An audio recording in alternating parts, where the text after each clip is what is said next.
Hi hello welcome to post 360. నేను మీ మురళి రాపల్లి. మనకందరికీ తెలుసు, మన కళ్ళ ముందు జరిగిన వాటిని కూడా ఈజీగా మార్చేయగలరు రాజకీయ నాయకులు. వాళ్ళ ఇష్టం వచ్చిన స్టోరీస్ తోటి సినిమాలు తీస్తారు, మనల్ని నమ్మించేస్తారు. కేరళ మీద ఒక సినిమా తీస్తారు, ఆ సంభాజ్య చావా మీద ఒక సినిమా తీస్తారు. మనల్ని డైవర్ట్ చేయడానికి సినిమా మాధ్యమాన్ని చాలా బాగా వాడుకుంటూ ఉంటారు. అంటే మనకి తెలిసిన స్టోరీని కూడా వక్రీకరించి వాళ్ళకి ఇష్టం వచ్చినట్టుగా స్టోరీలు రాసి దానికంటూ ఒక కొత్త రూపాన్ని ఇవ్వటం కేవలం క్రియేటర్స్కే సాధ్యమైంది.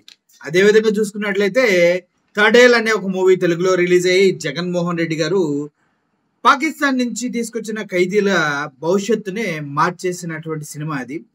అటువంటి సినిమాలో కూడా జగన్మోహన్ రెడ్డి గారి గురించి ఒక చిన్న మాట అంటే చిన్న మాట కూడా లేకుండా సినిమా తీయటం సో కాల్డ్ ఒక రేపిస్టుల కన్నా టెర్రరిస్టుల కన్నా దారుణమైన భావజాలాలు కలిగినటువంటి మనుషులు చాలా మంది ఉంటారు, వాళ్ళకి మాత్రమే సాధ్యం. అయితే రాజకీయ నాయకులు కూడా దీనికి ఏం తీసిపోలేదండోయ్. చంద్రబాబు నాయుడు గారు ద విజనరీ లీడర్, అస్సలు లెగిస్తే నీతులు వల్లించేటటువంటి చంద్రబాబు నాయుడు గారు ఇంత నోరు తెరిచి పచ్చి అబద్ధాలు ఆడుతుంటే సభలో ఉన్న వాళ్ళంతా సిగ్గు లేకుండా చప్పట్లు కొడుతూ ఉంటే అది నిజంగా ఆయన చేసిన అచీవ్మెంటేనా అని ప్రజలకి డౌట్ రాకుండా ఎంత బాగా మాట్లాడారంటే అద్భుతంగా మాట్లాడారు ద గ్రేట్ చంద్రబాబు నాయుడు గారు.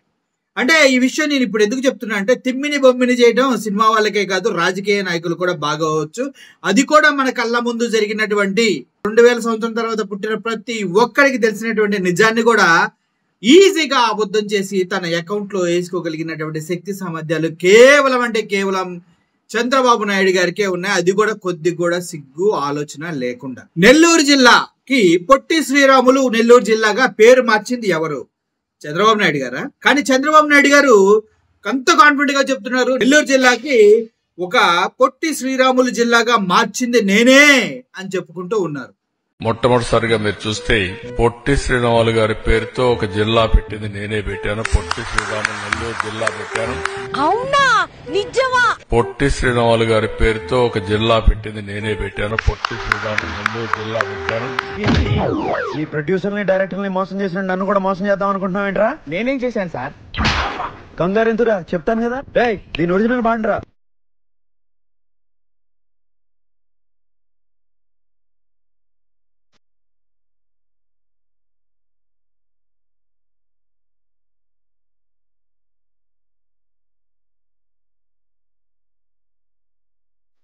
నిజమా? నిజమా? అయితే చరిత్ర వేరే విధంగా చెప్తుంది కదా.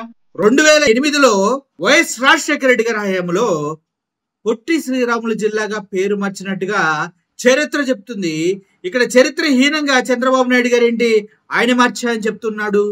కానీ ఇంత పెద్ద ఆబుద్ధం మన కళ్ళ ముందే ఆడుతూ ఉన్నా అక్కడున్న పచ్చరత్నం పారే పచ్చ వీరులంతా ఎందుకు ఆ విధంగా క్లాప్స్ కొడుతున్నారు? వీళ్ళందరికీ జనరల్ నాలెడ్జీ లేదా, అంటే బుర్ర లేదా? లేదంటే చంద్రబాబు నాయుడు గారి ముందు క్లాప్స్ కొట్టకపోతే ఆయన ఒప్పుకోడనా? అట్లీస్ట్ పొట్టి శ్రీరాములు గారి పైన ఉన్నటువంటి గౌరవంతోనైనా ఆ క్లాప్స్ కొడతాం ఆపిండొచ్చు కదా. చాలా చాలా గౌరవంగా ఉండేది.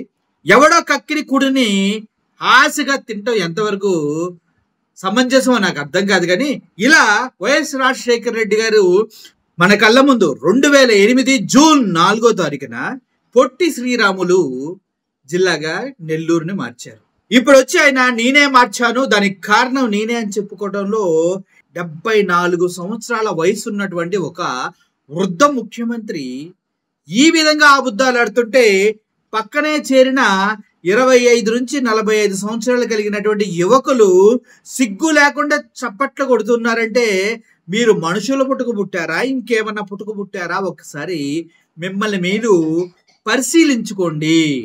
మానసికంగా ఉన్నటువంటి రోగాలని పరిశీలించుకోండి. మీ అంత భావదారిద్ర్యంలో మీరంట చేతకానితనంలో ఎవడో బతకట్లేదు. అంతేకాదు ఆయన చెప్తారు అమరావతిలో 55 అడుగులు 85 అడుగుల ఎత్తులో పొట్టి శ్రీరాములు గారి విగ్రహం కట్టిస్తారంట. ఎప్పుడు సార్ కట్టిస్తారు చెప్పండి? ఇప్పుడు మీటింగ్ లో ఏదో పట మాట్లాడేయాలి, ఎదుటివాడి కిరీట్ని లోపలేసుకోవాలి, పక్కకి వెళ్ళి పండగ చేసుకో. మీకు సంబంధించిన మీడియా అంతా ఉంది, మీకు సంబంధించిన పేపర్లు ఉన్నాయి, వాళ్ళు మీరు ఏది చెప్తే అది ప్రచురిస్తారు. దాన్ని ప్రతి ఒక్కడు చచ్చినట్టు నమ్ముతాడనే ఒక దరిద్రమైనటువంటి భావజాలంలో ఉండి ఇష్టానుసారంగా పక్కన వాళ్ళు ప్రతి క్రెడిట్ని తీసుకెళ్లి మీ అకౌంట్లో వేసుకుంటున్నటువంటి గౌరవనీయులు మన రాష్ట్ర ముఖ్యమంత్రి నారా చంద్రబాబు నాయుడు గారికి దేవుడు కొద్దిగన్నా మనస్సాక్షిని ఇవ్వాలని కోరుకుంటూ ఉన్నా. ఎందుకంటే ఇంత దరిద్రాలు మన కళ్ళ ముందే జరుగుతుంటే మనం మూసుకొని చప్పట్లు కొట్టే స్థితిలో ఉండి దాన్ని కనీసం వ్యతిరేకించలేని స్థితిలో ఉన్నామంటే అర్థం చేసుకోండి మనం ఎంత దిగజారిపోయి ఉన్నాం. ఇంత దిగజారి బతకడం అవసరమా? ఇప్పుడు మన కళ్ళ ముందున్న జరిగిన దాన్నే ఇంత ఈజీగా మార్చేసినటువంటి చంద్రబాబు నాయుడు గారు అప్పట్లో హైటెక్ సిటీని ఎవరు నిర్మించారు, సైబరాబాద్ని ఎవరు నిర్మించారు, వీటన్నిటిని ఈజీగా మార్చేస్తాడు. సెల్ ఫోన్ కనిపెట్టింది ఆయనే, కంప్యూటర్ కనిపెట్టింది ఆయనే, ఇవన్నీ ఆయన కనిపెడతానే ఉంటాడు, మనం చూస్తూనే ఉంటాం. నిన్న ఒక వీడియో చూస్తుంటే దేశానికి పచ్చదనాన్ని పరిచయం చేసింది నేనే అంటాడు. అంటే అంతకుముందు ఏంటి పచ్చదనం లేదా? దేశం అడుక్కు తింటుందా?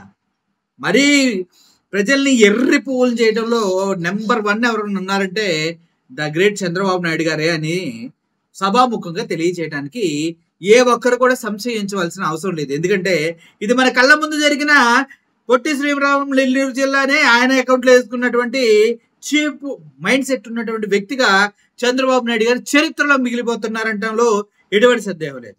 ఏమంటారు ఈ విషయం పైన? Thank you for watching this video. Murali signing off. Thank you so much.